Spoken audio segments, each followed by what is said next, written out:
Tada! It's cooked na guys, so we will have a taste test. Sana okay siya guys, kasi tinansya-tansya ko lang yung mga recipe. Yung soy sauce, tinansya-tansya ko lang, yung pepper, garlic powder. Hindi ko na nilagyan ng salt kasi may seasoning na tayo at saka yung soy sauce. Mukhang masarap naman siya guys. Tama lang yung timpla para sa panlasa ko.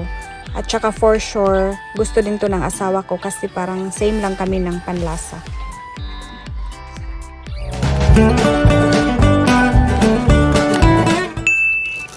Good morning guys! Let's have our breakfast first kasi 10 AM na siya dito guys. So, magsi-cereals lang ako kasi we woke up before 6 tapos nag-coffee na kami, kumain kami ng boiled egg with toast ng asawa ko. Tapos pumunta siyang work 6:30 guys.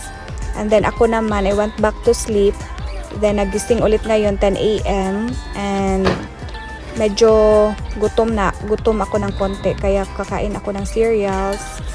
Yeah, I just have this and with milk. Tapos maya-maya magluluto ako guys ng ground pork with carrots and potatoes. Papakita ko sa inyo guys. A few moments later.